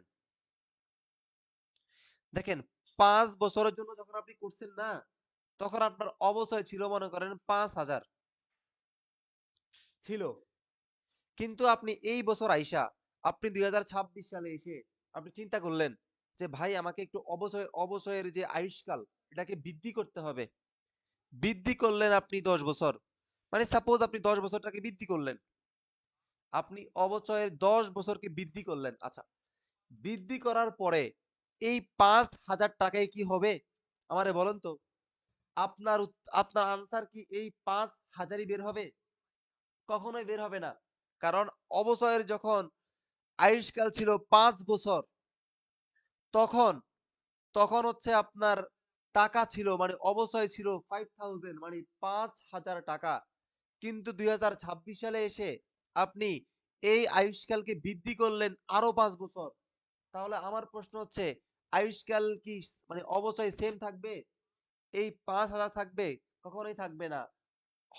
হয় বৃদ্ধি পাবে, না হয় হ্রাস পাবে, মানে পরিবর্তন হবে, পরিবর্তন হবে, অবশ্যই পরিবর্তন হবে, কোনো কথা নাই, অবশ্যই পরিবর্তন হবে। বুঝা গেছে আমার কথা? তাহলে মনে করেন আপনি 2026 সালে করলেন, তো 26 সাল কি বর্তমান না অথবা চলতি না? দ্যাটস ওয়াই চলতি পরিবর্তন হবে, চলতি পরিবর্তন হবে, আর ভবিষ্যৎ অবশ্যই পরিবর্তন হবে। মনে রাখতে হবে, যে মনে রাখেন শুধু যে চলতি আর ভবিষ্যৎ পরিবর্তন হবে, চলতি আর ভবিষ্যৎ পরিবর্তন হবে। ইকরাম ক্লিয়ার?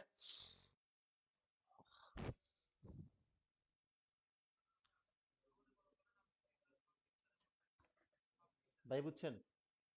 বুঝছেন? জানি না, বেশিক্ষণ লাগবে না। কেন, কই যাবেন? আচ্ছা, এরপরে এরপরে আপনাদেরকে আমাদেরকে বলবে যে অবচয়ের হার নির্ণয় করো। অবচয়ের হার সূত্র লিখেন। একটা হচ্ছে সরলরৈখিক সূত্র লিখেন। একটা হচ্ছে সরলরৈখিক।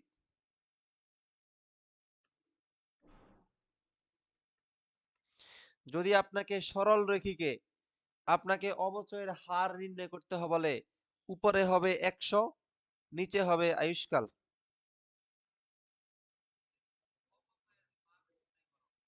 উপরে হবে 100, নিচে হচ্ছে আয়ুষ্কাল। যদি আপনাকে ক্রমহ্রাস মানে যদি আপনাকে ক্রমহ্রাস মানে অবচয়ের হার নির্ণয় করতে বলে, উপরে হবে 200, নিচে হবে আয়ুষ্কাল। এটা হচ্ছে সূত্র। যদি আপনাকে অবচয়ের হার বের করতে বলে, এটা হচ্ছে সূত্র। ওকে, এবার আমরা ম্যাথ সমাধান করব। এবার আমরা ম্যাথ সমাধান করব। ঠিক আছে, এবার আমরা ম্যাথ সমাধান করব। ঠিক আছে, কি বলছে? পাককলিত হার। কি বলছে? পাককলিত হার। মনে রাখতে হবে, পাককলিত এই কথাটার মানে হচ্ছে অবচয়। পাককলিত মানে কি? পাককলিত মানে হচ্ছে অবচয় হার। পাককলিত হার মানে কি? পাককলিত হার মানে হচ্ছে অবচয় হার। তো কোন পদ্ধতি? কোন পদ্ধতি বলেন তো? ক্রমহ্রাসমান। কোন পদ্ধতি? ক্রমহ্রাসমান। তাহলে সূত্র লিখেন। সূত্র লিখেন ক্রমহ্রাসমান। ক্রমহ্রাসমানে অবচয় হারের সূত্র কি? 200। 200 ভাগ আয়ুষ্কাল। 200 ভাগ আয়ুষ্কাল। ওকে, তাহলে 200। আয়ুষ্কাল কত? একটি যন্ত্র 7 বৎসর কার্যক্ষম থাকবে। কার্যক্ষম থাকবে মানে কি? এই 7 বৎসর হচ্ছে আপনার আয়ুষ্কাল। এই 7 বছর কি বলেন তো? এই 7 বৎসর হচ্ছে আপনার আয়ুষ্কাল। ঠিক আছে, কর্মক্ষম থাকবে মানে কি? এই 7 বছর হচ্ছে আপনার আয়ুষ্কাল। আপনি 7 দিয়ে ভাগ করেন। ঠিক আছে, এবার এটাকে আপনি সমাধান করেন। ভাগ করতে পারবেন না, ভাগ ভাগ করেন। 200 ভাগ 7, তাহলে দুইবারে যায়। 7 দুগুণে 14, 7 দুগুণে 14, কত? 6 শূন্য, 7 আটা 56, 7 আটা 56। 28 দিয়ে কয়টা অপশন আছে চেক করেন তো? এটা 28 নাই, হবে না। এটা 28 নাই, হবে না। এটা 28 নাই, হবে না। 28 দিয়ে অপশন আছে একটা। এটাই আনসার। এটাই আনসার। বুঝতে পারছেন? 8 এর ভি। ওকে, বুঝতে পারছেন? এটাই হচ্ছে আমার আনসার, 28.57%। অবচয় হার নির্ণয় করতে পারবেন? ওকে,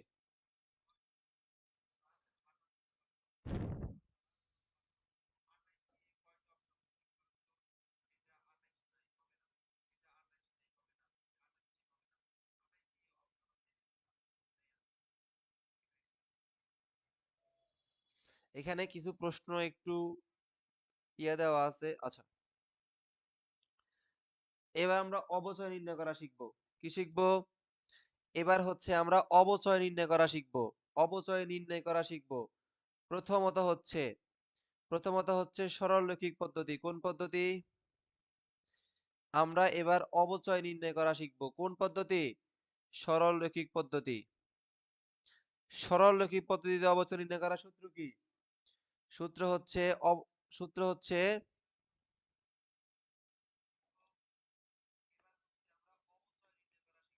ক্রয় মূল্য মাইনাস ভগ্নাবশেষ মূল্য।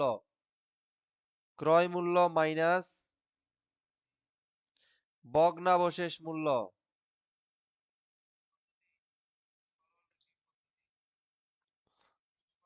ভাগ আয়ুষ্কাল ভাগ আয়ুষ্কাল। এটা হচ্ছে কি? এটা হচ্ছে সরল রৈখিকের সূত্র। এটা হচ্ছে কি? এটা হচ্ছে সরল রৈখিকের সূত্র, যে ক্রয় মূল্য থেকে আপনাকে ভগ্নাবশেষ মূল্যকে মাইনাস করতে হবে। কি করতে হবে? ক্রয় মূল্য থেকে আপনাকে ভগ্নাবশেষ মূল্যকে মাইনাস করতে হবে।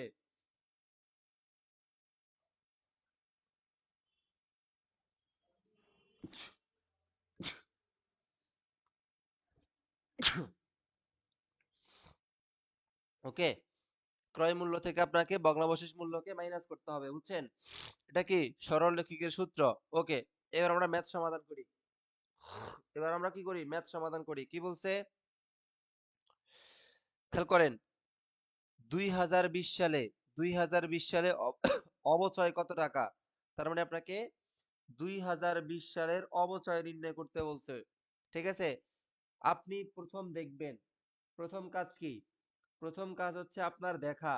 আপনি কয় তারিখে মেশিন ক্রয় করছেন? তাহলে খেয়াল করেন, কয় তারিখে ক্রয় করছে? 1 জুলাই 2020। তার মানে আপনি 1 জুলাই, তার মানে হচ্ছে আপনি 1 জুলাই মেশিন ক্রয় করছেন। ঠিক আছে? আপনাকে বের করতে বলছে 2020 সালের অবচয়। তার মানে আমাকে একটা প্রশ্নের উত্তর দেন তো, আমাকে কয় মাসের অবচয় নির্ণয় করতে বলছে? সবাই আনসার করেন তো, আমাকে কয় মাসের অবচয় নির্ণয় করতে বলছে? কয় মাসের? আনসার করেন তো, আমাকে কয় মাসের অবচয় নির্ণয় করতে বলছে? আমাকে কয় মাসের অবচয় নির্ণয় করতে বলছে? আনসার করেন তো। 6 মাস। Very good. কিভাবে বুঝলাম? খেয়াল করেন, 2020 সালের 1 জুলাই কিনছে। আমরা জানি আমাদের একটি হিসাবকাল সমাপ্ত হয় ডিসেম্বর 31 তারিখ। আমাদের একটা হিসাবকাল সমাপ্ত হয় ডিসেম্বর 31 তারিখ। তার মানে আপনাকে স্পষ্ট মনে রাখতে হবে, July, August, September, October, November, December, 6 মাসের বের করতে বলছে। ওকে, এবার আমরা সমাধান করি। কোন পদ্ধতি? সরলরৈখিক। কোন পদ্ধতি? সরলরৈখিক পদ্ধতি। ওকে, আমরা জানি সরলরৈখিক পদ্ধতির সূত্র কি? ক্রয় মূল্য থেকে ভগ্নাবশেষ মূল্য। ক্রয় মূল্য কত? ক্রয় মূল্য, অর্থাৎ আমরা সূত্র জানি সবাই। আমরা সবাই সূত্র জানি। আমরা সূত্র জানি ক্রয় মূল্য। ক্রয় মূল্য মাইনাস ভগ্নাবশেষ মূল্য। সূত্র জানি না? আমরা সূত্র জানি ক্রয় মূল্য মাইনাস ভগ্নাবশেষ মূল্য। ঠিক আছে? ভাগ আয়ুষ্কাল। ভাগ আয়ুষ্কাল। আমরা সূত্র জানি। সূত্র লিখে ফেলেন। আয়ুষ্কাল। তাহলে ক্রয় মূল্য কত? এই যে দেওয়া আছে 50,000 টাকা ক্রয়। তাহলে লিখে ফেলেন 50,000 টাকা। লিখে ফেলেন 50,000 টাকা মাইনাস, এই যে খেয়াল করেন অবশিষ্ট মূল্য। কি মূল্য? অবশিষ্ট মূল্য মানে হচ্ছে ভগ্নাবশেষ মূল্য কত? 2,500। কত? 2,500। খেয়াল করেন আয়ুষ্কাল কত? 10 বছর। 10 বছর ভাগ আয়ুষ্কাল। ভাগ আয়ুষ্কাল সমান কত হয়? সমান হয় হচ্ছে 47,500। বিয়োগ করলে 47,500 ভাগ কত? ভাগ হচ্ছে 10। ভাগ কত? 10। তাহলে আনসার কত হবে? 4,750। অনেক অনেক অনেকে আনসার করবে, অনেকে আনসার করবে হচ্ছে আনসার এটাই 4,750। কিন্তু মনে রাখতে হবে এই 4,750 হচ্ছে আমার 1 বছরের অবচয়। 1 বছরের অবচয়, কিন্তু আমার প্রশ্নে জানতে চাইছে 6 মাসের। কয় মাসের? 6 মাসের অবচয়। তার মানে আপনি এই 4,750 কে 2 দিয়ে ভাগ করতে হবে। 2 দুগুণে 4, 2 দুগুণে 4। আনসার কত? 750। 3 দুগুণে 6, 3 দুগুণে 6 1 5। ঠিক আছে? 7 দুগুণে 14। তার মানে আনসার কত? 2,375। আনসার কত? 2,375। কেন? কারণ আমাকে 6 মাসের অবচয় বের করতে হবে। তার কারণ আমাকে 6 মাসের অবচয় বের করতে হবে। বুঝছেন? এটা আপাতত লাগবে না। এটা বাসায় সমাধান করবেন।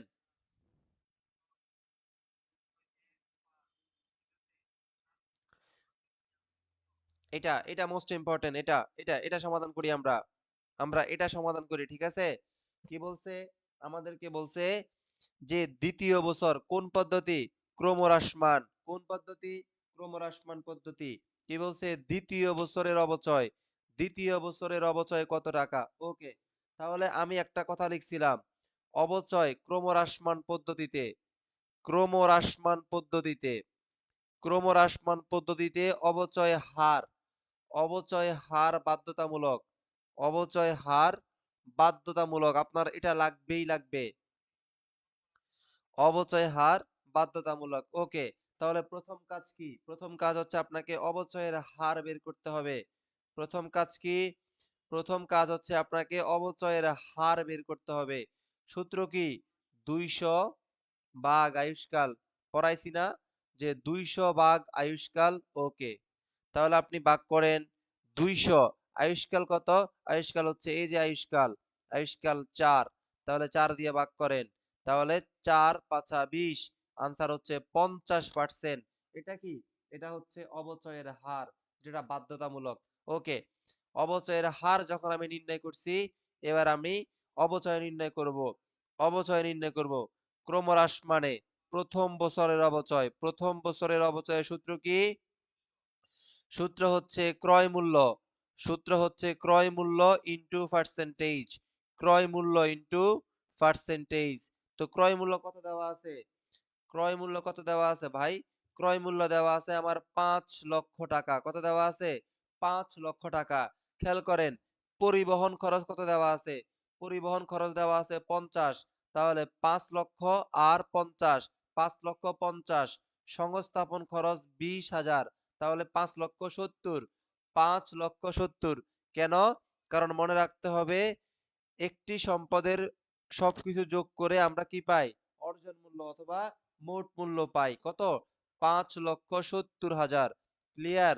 ইনটু কত পার্সেন্ট? 50%। ওকে, কত? 50%। একটা জিনিস শিখাইছিলাম না, এই যে শূন্য শূন্য কাটেন, তাহলে কত থাকে? এই যে এবার আপনি পূর্ণ সংখ্যা গুণ করেন, পূর্ণ সংখ্যাকে গুণ করেন, পূর্ণ সংখ্যা 57 ইন্টু 5, 57 ইন্টু 5, 5 সাতা 35, হাতে থাকে 3, 5 পাঁচা 25, 25 তিনে 8, 285, 285। শূন্য বাকি আছে একটা, দুইটা, তিনটা, একটা, দুইটা, তিনটা। তার মানে কত? প্রথম বছরের অবচয় কত? 2,85,000। আমাকে কি বলছে? আমাকে বের করতে বলতে দ্বিতীয় বছরের অবচয়। দ্বিতীয় বছরের অবচয়। তাহলে দ্বিতীয় বছরের অবচয় আপনি কিভাবে নির্ণয় করবেন? মনে রাখতে হবে, দ্বিতীয় বছরের অবচয় আপনাকে নির্ণয় করতে হবে, এই ক্রয় মূল্যের উপরে নির্ণয় করা যাবে না। দ্বিতীয় বছরের অবচয় আপনাকে ক্রয় মূল্যের উপরে নির্ণয় করা যাবে না। কিভাবে করতে হবে?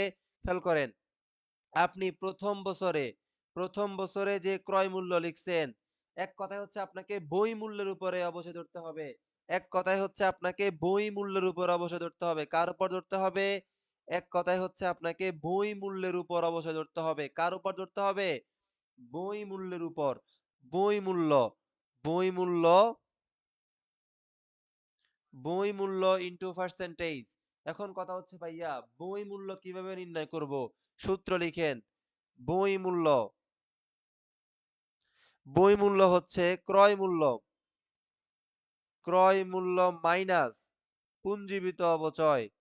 ক্রয় মূল্য মাইনাস পুঞ্জীবিত অবচয়। ক্রয় মূল্য কত? ক্রয় মূল্য হচ্ছে 5,70,000। ক্রয় মূল্য কত? 5,70,000 মাইনাস অবচয়, এই যে অবচয়, মাইনাস করেন 2,85,000। 2,85,000। এবার আপনি এটাকে বিয়োগ করেন। 5,70,000 থেকে 2,85,000 গেলে কত হয়? 10 থেকে 5 গেলে 5, 7 থেকে 8, 6 থেকে 8 যায় না, 16 থেকে 8 গেলে 8, 4 থেকে 2 গেলে 2, কত হয়? বই মূল্য কত? বই মূল্য হচ্ছে 2,85,000 ইন্টু পার্সেন্টেজ কত? 50%। কাটাকাটি করেন, এই শূন্য কাটা, পূর্ণ সংখ্যা পূর্ণ সংখ্যা গুণ করেন, 285 ইন্টু 5, 5 পাঁচা 25, হাতে থাকে 2, 5 আর 40, 42 এর 2, হাতে থাকে 4, 5 দুগুণে 10, 14। ঠিক আছে? 14 কত হয়? 1,42,500। কত হয়? এই যে 1,42,500। 1,42,500। This is the answer. This is the answer.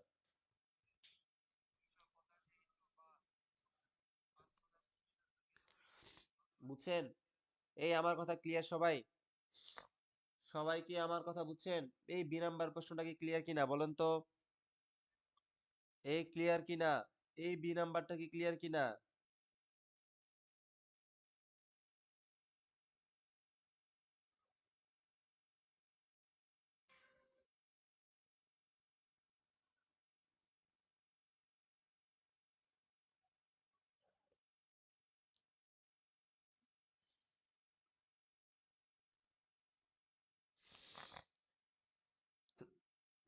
এই ক্লিয়ার কিনা? এই বলেন তো 2 নাম্বারটা ক্লিয়ার কিনা? আরে কমেন্ট করতে হবে রে ভাই। ঠিক আছে? ক্লিয়ার। ওকে, ভেরি গুড। আচ্ছা, এই যে খেয়াল করেন রাবির প্রশ্ন। এই যে রাবির প্রশ্ন, ঠিক আছে? রাবির প্রশ্ন বুঝতে হবে কি বলছে, দ্বিগুণ ক্রমহ্রাসমান। দ্বিগুণ ক্রমহ্রাসমান, ঠিক আছে? 2023 সালের অবচয়। কত সালের অবচয়? 2023 সালের অবচয়। সম্পদ কিনছে 2022 সালে, বের করতে বলছে 2023 সালের অবচয়। কোনো সমস্যা নাই। প্রথম কাজ কি? প্রথম কাজ হচ্ছে আপনাকে অবচয়ের হার নির্ণয় করতে হবে। প্রথম কাজ কি ভাই? প্রথম কাজ হচ্ছে আপনাকে অবচয়ের হার বের করতে হবে। সূত্র কি? সূত্র হচ্ছে 200। 200 ভাগ আয়ুষ্কাল। সূত্র কি? 200 ভাগ আয়ুষ্কাল। তার মানে 200, আয়ুষ্কাল কত? আয়ুষ্কাল 8 বছর। আয়ুষ্কাল কত? 8। তাহলে 200 কে 8 দিয়ে ভাগ করলে হচ্ছে 25। কত হয়? 25%। এটা হচ্ছে অবচয় হার। আমরা যখন অবচয় হার বের করতে পারছি, তার মানে আমাদের ম্যাথ অনেক সহজ হয়ে গেছে। কোন পদ্ধতি? দ্বিগুণ ক্রমহ্রাসমান পদ্ধতি। সূত্র লিখেন। সূত্র কি? ওই যে আগের মতো। অবচয়ের সূত্র কি? অবচয়ের সূত্র কি? প্রথম বছর মনে রাখতে হবে 2022। 2022 প্রথম না, তাহলে প্রথম বছর অবচয় ধরতে হয়। প্রথম বছর অবচয় ধরতে হয় ক্রয় মূল্যের উপরে। প্রথম বছর অবচয় ধরতে হয়, নোট লিখেন। প্রথম বছর অবচয় ধরতে হয় ক্রয় মূল্যের উপরে। তাহলে ক্রয় মূল্য ইনটু পার্সেন্টেজ। ওকে, তাহলে ক্রয় মূল্য কত? ক্রয় মূল্য কত? খেয়াল করেন, ক্রয় মূল্য হচ্ছে 60,000 টাকা। কত? 60,000 টাকা। এখানে কি আর কিছু আছে? নাই। মনে রাখতে হবে ক্রমহ্রাসমান পদ্ধতিতে অবশিষ্ট মূল্য অথবা ভগ্নাবশেষ মূল্যের প্রয়োজন নাই। অবশিষ্ট মূল্য অথবা ভগ্নাবশেষ মূল্যের প্রয়োজন নাই। তার মানে 60,000 টাকা। কত? ক্রয় মূল্য কত? ক্রয় মূল্য হচ্ছে 60,000 টাকা। 60,000 টাকা ইনটু পার্সেন্টেজ। কত পার্সেন্ট? 25%। এখন কথা হচ্ছে ভাইয়া 25% কিভাবে করব? আমরা জানি 60,000 লিখেন। 25 মানে কত? 25 মানে হচ্ছে এই যে পার্সেন্টেজ মানে 100। তার মানে 4 25 100। 1/4। তার মানে 25 মানে কত? 1/4। ওকে, এবার করেন এই যে 4 15। 4 15 60। এক তিনটা শূন্য। তার মানে তিনটা শূন্য বসাই দেন। কত হয়? 15,000 টাকা। কত হয়? 15,000 টাকা। ওকে, এটা গেল প্রথম বছর। এরপরে আমাকে প্রশ্নে বলছে 2023 সাল। আমাকে প্রশ্ন বলছে 2023 সাল। ওকে, কোনো সমস্যা নাই। 23 সাল মানে কি? দ্বিতীয় বছর। মনে রাখতে হবে দ্বিতীয় বছর থেকে আমাকে অবচয় ধরতে হবে বই মূল্যের উপরে। কার উপরে? বই মূল্যের উপরে। বই মূল্য ইনটু পার্সেন্টেজ। বই মূল্য কত? বই মূল্য হচ্ছে ক্রয় মূল্য থেকে আমাকে ক্রয় মূল্য থেকে আমাকে অবচয় মাইনাস করতে হবে। আপনি 15,000 কে মাইনাস করেন। কত হয়? মাইনাস করলে হয় হচ্ছে 45,000। কত হয়? 45,000। তার মানে আপনাকে 45,000 এর উপরে আপনাকে পার্সেন্টেজ করতে হবে। কত? 25%। কত? 25%। 25 মানে কি? 45,000। 25 মানে হচ্ছে 1/4। 1/4। তাহলে করেন 45,000 কে 4 দিয়ে গুণ দেন।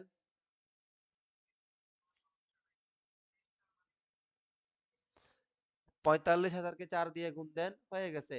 45,000 কে 4 দিয়ে গুণ দিলে হয়ে যাচ্ছে। 4 দিয়ে ভাগ করেন।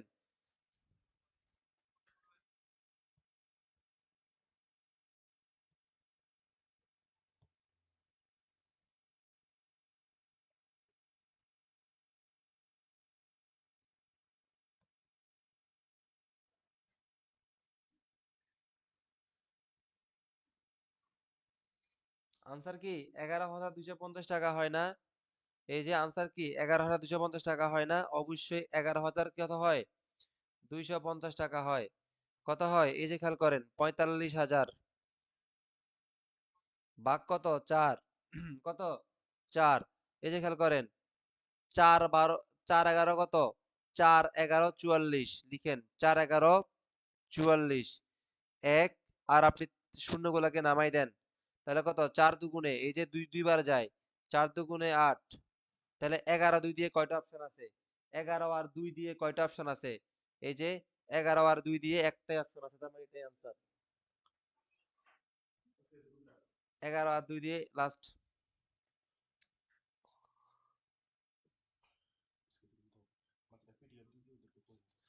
আচ্ছা লাস্ট ব্যাটটা করে কে? আচ্ছা এই প্রশ্নটা না, এটা পারবো না, তো এটা করে নিতে আগে। আচ্ছা এই যে এই প্রশ্নটা ইম্পর্টেন্ট, ঠিক আছে? Sum of the year, by sum of the year মানে হচ্ছে বর্ষ সংখ্যা। সাম of the year, some of the year মানে হচ্ছে বর্ষ সংখ্যা পদ্ধতি। কি পদ্ধতি? সাম অফ দা ইয়ার মানে হচ্ছে বর্ষ সংখ্যা পদ্ধতি, ঠিক আছে? বর্ষ সংখ্যা পদ্ধতি। গতবার ডাবি 24 25 আসছিল, বুঝছেন? ডাবি 24 25 আসছিল বর্ষ সংখ্যা পদ্ধতি। ক্লিয়ার? ওকে, মনে রাখতে হবে বর্ষ সংখ্যা পদ্ধতির একটা সূত্র আছে, সূত্র লিখেন সবাই। সবাই সূত্র লিখতে হবে, বর্ষ সংখ্যা। সূত্র কি? সূত্র হচ্ছে বর্ষ সংখ্যা পদ্ধতি। বর্ষ সংখ্যা সূত্র হচ্ছে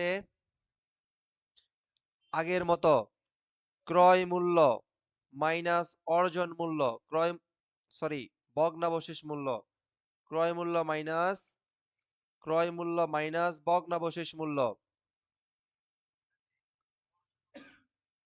ক্রয় মূল্য মাইনাস, ক্রয় মূল্য মাইনাস ভগ্নাবশেষ মূল্য। এটাকে ভাগ করতে হবে n into n plus 1 divided by 2। এই যে একটা ইন্টু দিবেন n মাইনাস টি প্লাস 1, এটা হচ্ছে সূত্র। এটা হচ্ছে কি? এটা হচ্ছে ভগ্নাবশেষ মূল্যের সূত্র, ঠিক আছে? এখন সবাই লিখেন n। এই n মানে হচ্ছে আয়ুষ্কাল। n মানে কি? n মানে হচ্ছে আয়ুষ্কাল।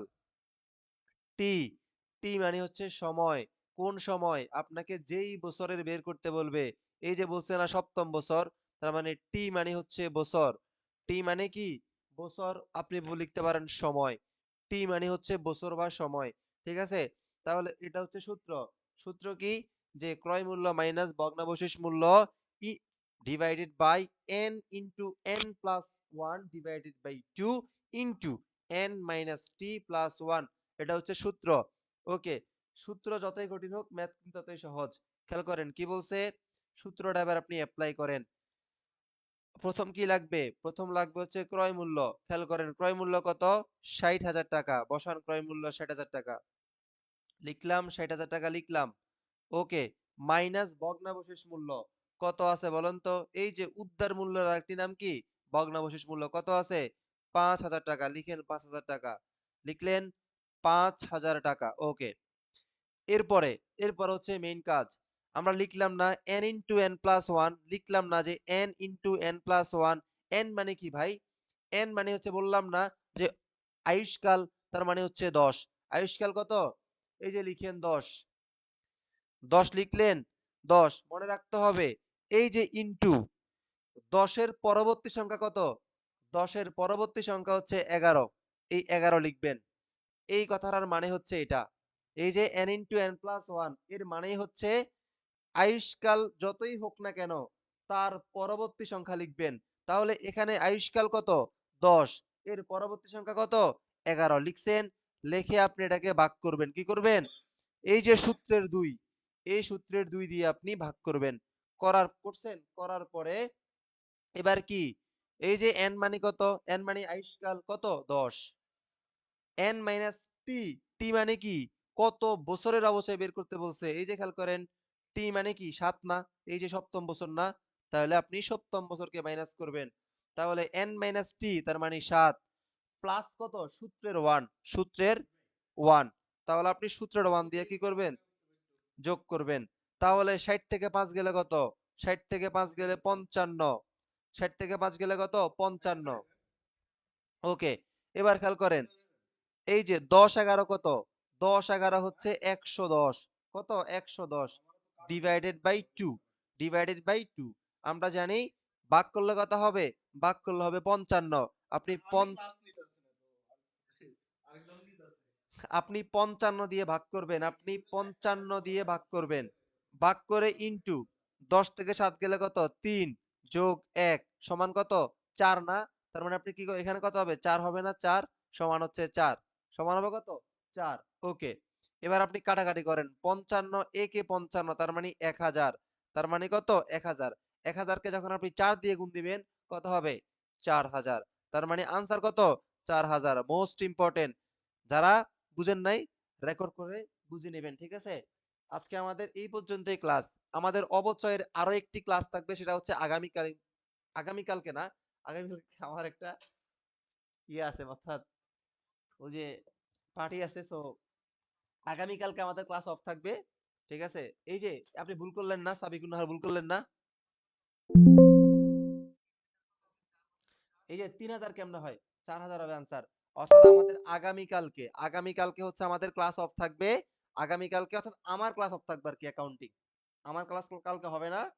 কালকে আমার ভার্সিটিতে কাজ আছে, বুঝছেন? আমার ক্লাস কালকে হবে না। সো পরের দিন আমরা অবচয়ের সেকেন্ড পার্ট ক্লাস নিব। ঠিক আছে? পরের দিন কি বার পড়ে ভাই? বৃহস্পতিবার মেবি। বৃহস্পতিবার। বৃহস্পতিবার রাত ৮টায় ইনশাআল্লাহ অবচয়ের সেকেন্ড পার্ট ক্লাস হবে। ঠিক আছে? সময় বাহিয়ার। আরে একদিন সময় কাটাইতে হবে না? কি একটা অবস্থা। ওকে, আল্লাহ হাফেজ। সবাই ভালো থাকেন।